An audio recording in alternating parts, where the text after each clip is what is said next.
കൊല്ലം കുളത്തൂപ്പുഴയിൽ ഉൾവനത്തിൽ പിടിയാന ചരിഞ്ഞ നിലയിൽ കണ്ടെത്തി. നീലക്കരിക്കകം ഭാഗത്താണ് ദിവസങ്ങൾ പഴക്കം ചെന്ന ആനയുടെ ജഡം കണ്ടെത്തിയത്. പോസ്റ്റ്മോർട്ടം നടപടിക്ക് ശേഷം ഉൾവനത്തിൽ ജഡം സംസ്കരിച്ചു. ലിജോയുടെ വിവരങ്ങൾ നൽകാനായി. ലിജോ, എപ്പോഴാണ് ഈ ആനയുടെ ജഡം കണ്ടെത്തുന്നത്? വനംവകുപ്പ് ഇതിനെപ്പറ്റി എന്താണ് പറയുന്നത്?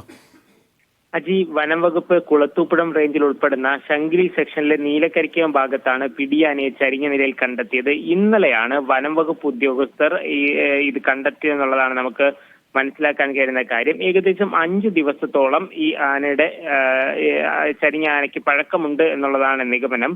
25-നും 30-നും ഇടയിൽ പ്രായം വരുമെന്നുള്ള ഒരു നിഗമനത്തിലും വനം വകുപ്പ് എത്തിയിട്ടുണ്ട്. പ്രായാധിക്യം മൂലമുള്ള അസുഖങ്ങൾ കാരണം സ്വാഭാവികമായി ചരിഞ്ഞത് എന്നുള്ളതാണ് വനം വകുപ്പിന്റെ പ്രാഥമിക നിഗമനം. പോസ്റ്റ്മോർട്ടം ഉൾപ്പെടെ നടപടിക്രമങ്ങൾ പൂർത്തിയാക്കുകയും ചെയ്തിട്ടുണ്ട്. ഈ പോസ്റ്റ്മോർട്ടം വിശദമായ റിപ്പോർട്ട് ലഭിച്ചാൽ മാത്രമേ യഥാർത്ഥത്തിൽ ഈ ആന ചെയ്യാനുള്ള കാരണം എന്നതിൽ ഒരു വ്യക്തത വരൂ എന്നുള്ള കാര്യമാണ് കുളത്തൂപ്പുഴ റേഞ്ച് ഫോറസ്റ്റ് ഓഫീസർ ഉൾപ്പെടെ അറിയിക്കുകയും ചെയ്യുന്നത്. മറ്റേതിന്റെ എന്തെങ്കിലും കാരണങ്ങളുണ്ടോ എന്നുള്ള കാര്യങ്ങളൊക്കെയും തന്നെ വനംവകുപ്പ് പരിശോധിക്കുകയും ചെയ്യുന്നുണ്ട്. അജി, ശരി, ലിജോയാണ് വിവരങ്ങൾ നൽകിയത് കൊല്ലത്ത് നിന്നും.